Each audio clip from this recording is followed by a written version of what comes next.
San Diego de Alcalá, hermano converso franciscano, 13 de noviembre.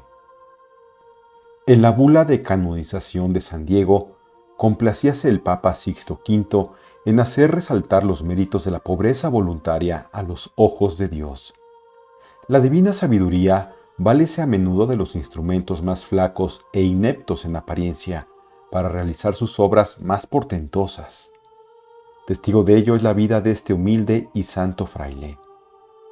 Vio Diego la luz primera en los albores del siglo XV en San Nicolás del Puerto, lindo pueblecillo andaluz de la diócesis de Sevilla.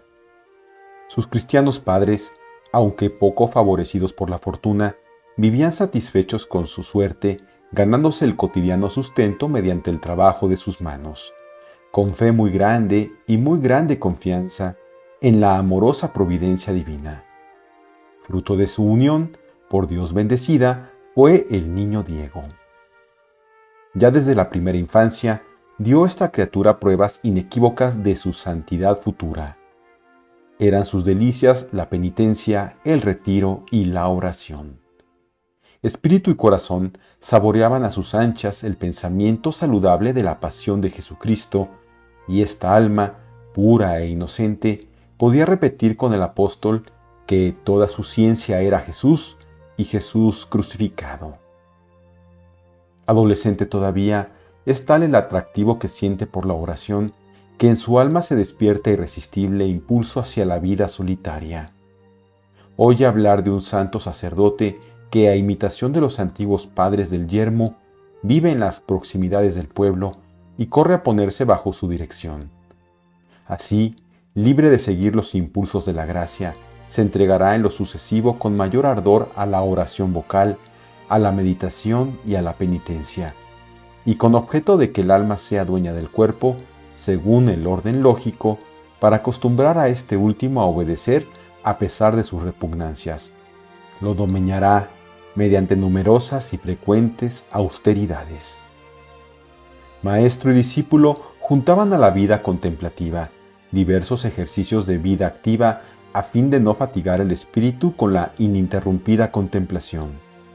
El cultivo de un huertecito a veces, y otras la confección de cestos de junco o de cucharas y escudillas de madera que regalaban a sus bienhechores o que vendían para distribuir su importe entre los pobres, les ocupaban los ratos que no dedicaban al rezo. Sin duda, tal método de vida y de servir a Dios parecía excelente, pero nuestro Señor, que tenía otros designios, pronto llamaría al joven solitario a vida más perfecta. Ingresa en la orden franciscana. Hacia el año de 1409, el beato Pedro Santoyo, que era considerado con razón como el promotor principal de la observancia franciscana en España, estableció diversos conventos en los que se guardaba con todo rigor la primitiva regla del pobrecillo de Asís. Una de esas fundaciones se hizo en Arrizafa, cerca de Córdoba, y muy presto la reputación de santidad del reformador y de sus frailes extendióse a lo lejos y atrajo el corazón del santo mozo. Determinó éste hacerse hermano y para disponerse a ello comenzó por ejercitarse en la pobreza voluntaria. Regresaba cierto día de vender sus cestas de junco en el pueblo cuando divisó en medio del camino una bolsa bien repleta. «Eso es un enredo del demonio», pensó en su interior. «No lo toquemos». Y siguió adelante. Al poco rato topó con un mendigo haraposo y hambriento.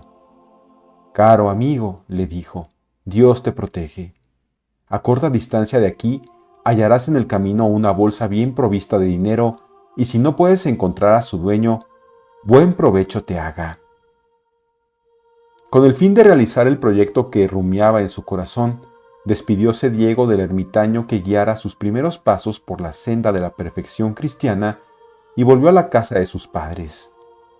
Breve había de ser su estancia en ella, ya que a los pocos días se alejaba sigilosamente y se encaminaba hacia el convento franciscano de Arrizafa. Era considerable la distancia que había de recorrer, mas la alegría de llegar a ser muy pronto hijo del pobrecillo de Asís embargaba por entero el ánimo del joven Diego y le ayudaba a caminar alegremente cual si no sintiese el cansancio. Llegado al convento, pidió humildemente que le recibiesen en calidad de hermano lego, favor que le fue concedido sin dificultad. Pocos días más tarde, recibía el santo hábito. Él, pues, ya novicio, ¿y qué novicio? Distínguese entre todos sus hermanos por el esmero en la observancia puntual de los preceptos de las reglas de su orden. Los empleos más viles tienen su preferencia. Nadie le gana en la práctica de la pobreza, de la caridad, de la obediencia, de la mortificación.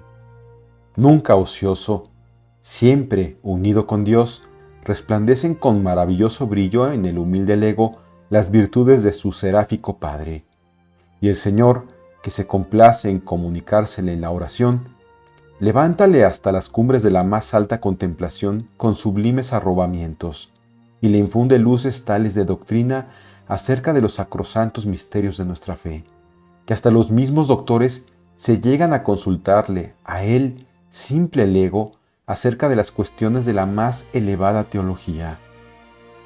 A todos contesta con la misma profundidad y con igual clarividencia, de modo que los sabios teólogos vuélvense estupefactos de su ciencia y más aún hondamente edificados de su virtud. Caridad inagotable con los pobres.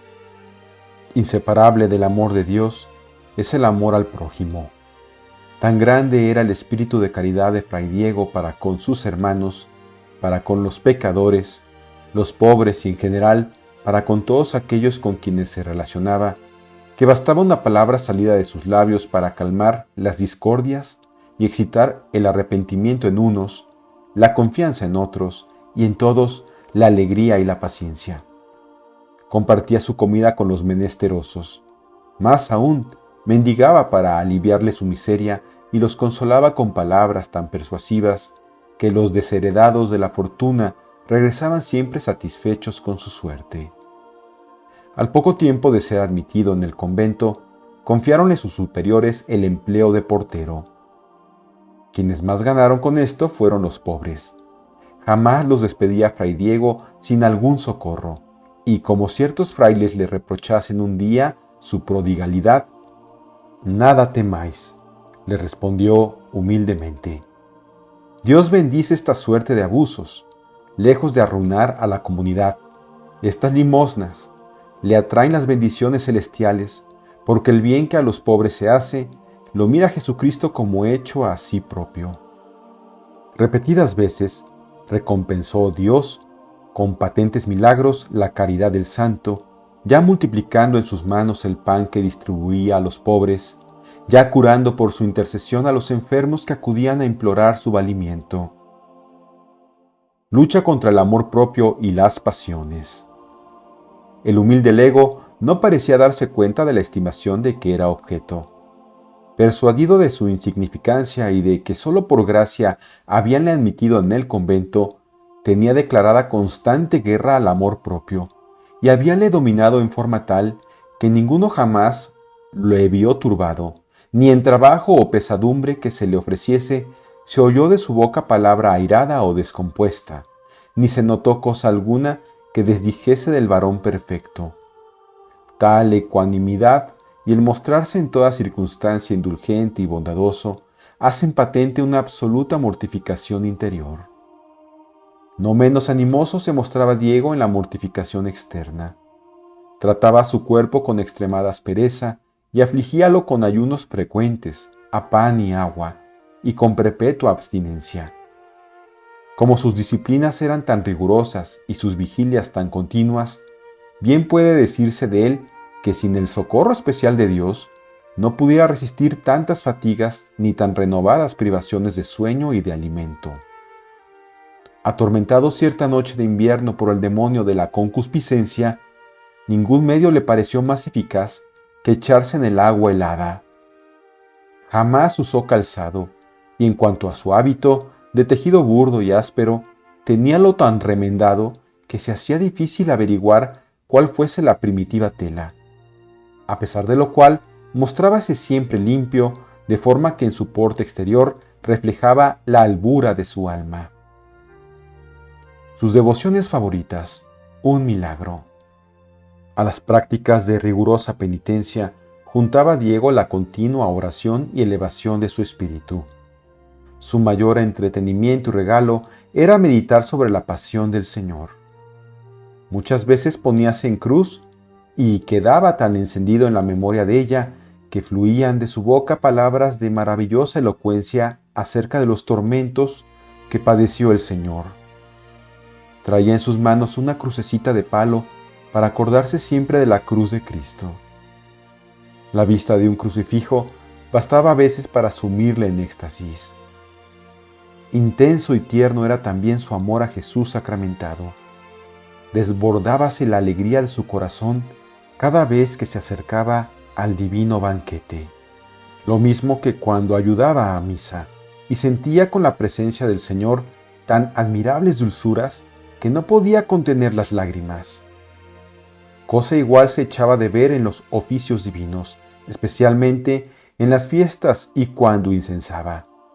En esas ocasiones era tan visitado y tan regalado de Dios que muchas veces salía de su persona una suave fragancia que trascendía y en gran manera recreaba a toda la concurrencia. No menos viva era su devoción a María Santísima, en cuyo honor ayunaba a pan y agua todos los sábados y en las vigilias de sus fiestas. El aceite de una lámpara que de continuo ardía delante de una imagen de la Virgen le servía para ungir a los enfermos y alcanzar portentosas curaciones. De este modo, siempre refería a María los prodigios que Dios obraba por él. Estando un día en Sevilla, ocurrió que un niño de 7 años, temeroso de castigo por una travesura que había cometido, ocultóse en un horno de pan y allí quedó dormido. Llegada la hora de aparejar el horno, la panadera, su madre, sin reparar en la novedad, encendió la leña, mas poco a poco, despertando el niño por el calor, comenzó a llamar con gritos desgarradores, mientras la pobre mujer enloquecida de dolor y espanto se desmayaba. Vuelta en sí, salió a la calle clamando a voz en grito una ayuda, a tiempo que Fray Diego y otro fraile acertaban a pasar por allí. Compadecido el santo lego de las lágrimas y voces de la triste madre, le dijo: «Vete a la iglesia mayor, encomiéndate con fe a la Santísima Virgen delante de su imagen, y ten confianza que tu hijo será libre». En cuanto a él, arrodillóse también unos instantes junto al horno, dirigió breve pero ferviente súplica al cielo y luego gritó: «Niño, en nombre de Jesús crucificado, sal del horno, yo te lo mando». Obediente a esta voz, el pobre niño caminó sin miedo por encima de las brasas y salió sano y salvo, sin la menor señal de quemadura. Puede suponerse el estupor y a la vez el entusiasmo que este milagro despertó en la multitud. Pero Fray Diego, sustrayéndose a las aclamaciones del pueblo, tomó al niño y lo condujo a la iglesia hasta el altar en que rezaba su madre, en cuya presencia lo consagró a María, que acababa, decía, de salvarle. Misionero y superior. Poco tiempo después de profesar Fray Diego, destináronle sus superiores a las Canarias. Estas islas, que en los comienzos del siglo XV conquistara Juan de Bettencourt para la corona de Castilla, habían recibido la luz del Evangelio por medio de los padres Pedro Bontier, franciscano, y Juan Severrier, terciario regular de San Francisco, compañeros de expedición de aquel piadoso caballero. Mas como la mies era abundante, solicitaron auxilio de los frailes menores, quienes respondieron fundando un convento en Fuerteventura, con el padre Juan Besa, vicario de la misión de Canarias, como primer guardián y superior. Al morir éste, todos los votos recayeron en el humilde Fray Diego, quien recibió de sus superiores la orden de ir al dicho convento para tomar la sucesión del guardián fallecido. Fuerteventura se había trocado en centro de la misión. Era pues un puesto de mucha responsabilidad, pero los padres juzgaron, con razón, que la eminente santidad de Fray Diego bastaba para legitimar esta transgresión de las reglas que apartan a los hermanos conversos de toda preclasia en la orden, y que por otra parte, la ciencia infusa sustituiría en él con ventaja la ciencia adquirida que le faltase. Fue prueba durísima, pero el humilde lego rindióse al punto ante la obediencia. Alentado por la esperanza de morir mártir, preparóse desde entonces con ásperas disciplinas. Sagaz, prudente y piadoso, el nuevo guardián constituyóse en regla viviente del convento.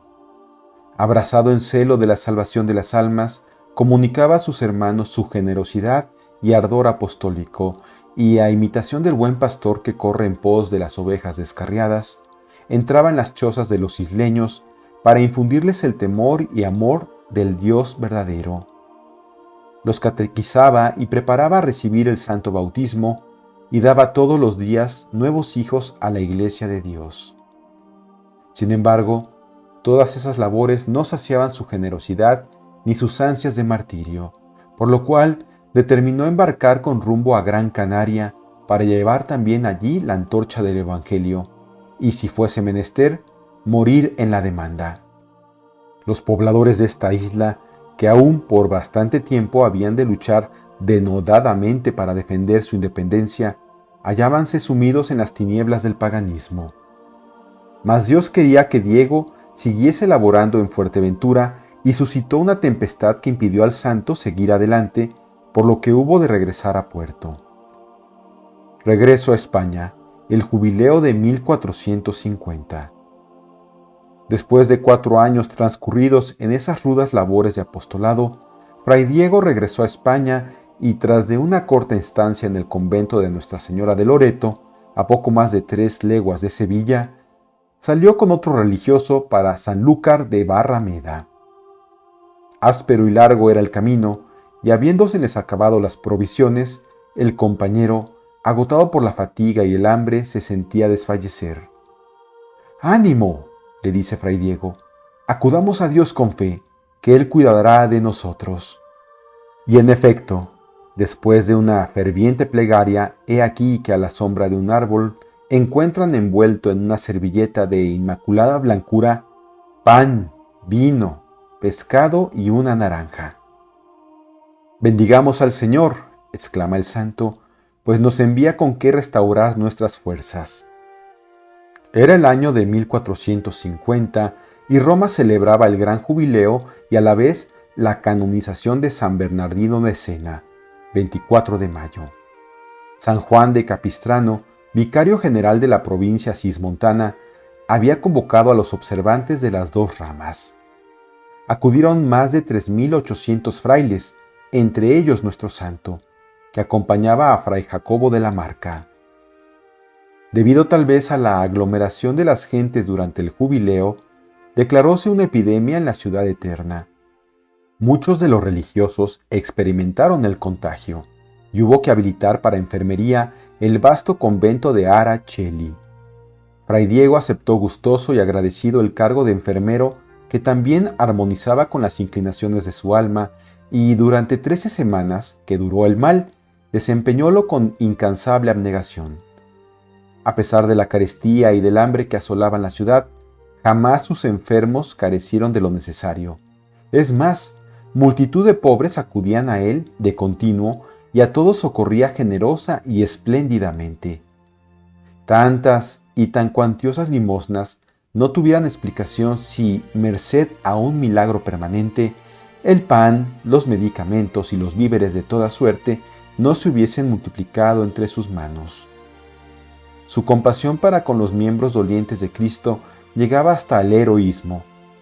Sorprendióle un fraile cierto día mientras besaba las llagas de un joven cubierto de asquerosa lepra.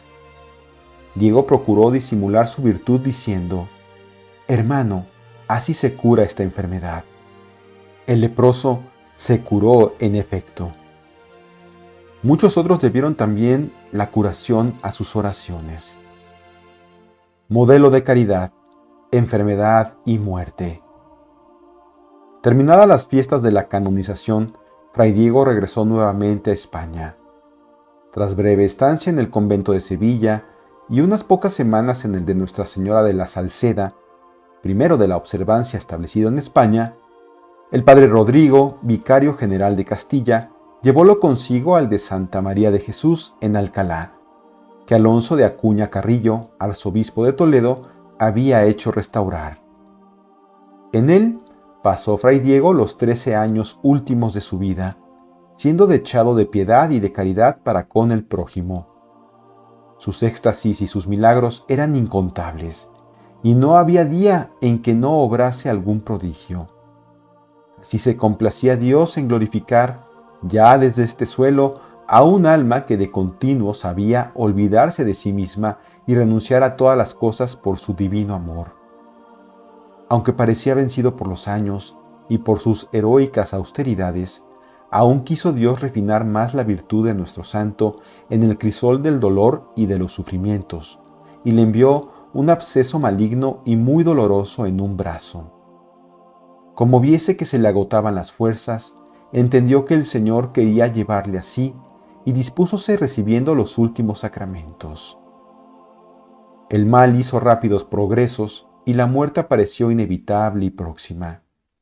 Congregados los religiosos en torno del moribundo, «Perdonadme, carísimos hermanos», les dijo, «si os he ofendido o deedificado con algunos de mis actos, y rogad a Dios se digne recibirme en el seno de su misericordia». Suplicó luego le diesen el hábito más raído y pobre de la comunidad para morir como verdadero hijo de San Francisco, y, satisfecha su demanda, no pudo velar el gozo que le embargaba.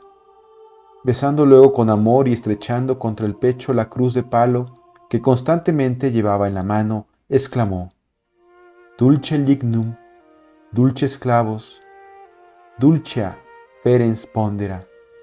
Oh dulce madero, oh benditos clavos, que sostuvisteis carga tan preciosa. Este himno lo acabó en el cielo a los pies del divino crucificado. Había compartido sus sufrimientos en este mundo y Jesús le convidaba ahora a los eternos goces de la gloria. Era el 12 de noviembre del año 1463. La noticia de su muerte produjo consternación general. Especialmente los pobres lloraron amargamente la pérdida de tan amante padre y fiel amigo. Sus funerales fueron un triunfo, y el Señor multiplicó los milagros al paso del féretro. Diéronle sepultura primero en la sala capitular del convento, pero como la piedad y devoción de los fieles crecía de día en día, hubo que dar satisfacción a sus deseos, trasladando pocos años después sus venerables restos a una capilla de la iglesia conventual. Cuando se hizo la exhumación, hallóse su cuerpo incorrupto, y los asistentes pudieron percibir la exquisita fragancia que exhalaba. Los prodigios que se obraron sobre su sepulcro son incontables. El mismo príncipe don Carlos, hijo de Felipe II, viéndose en trance de muerte a consecuencia de una gravísima herida que se produjo al caer por las escaleras del Palacio Arzobispal de Alcalá, debió su curación instantánea a Fray Diego, de quien le dieron a venerar las reliquias. El rey, agradecido al santo por este favor insigne, solicitó del romano pontífice aprobase la introducción de su causa de canonización. Sixto V respondió a esos deseos e inscribió a San Diego en el catálogo de los santos el 2 de junio de 1588. Inocencio XI fijó su fiesta en el 13 de noviembre, como actualmente se celebra.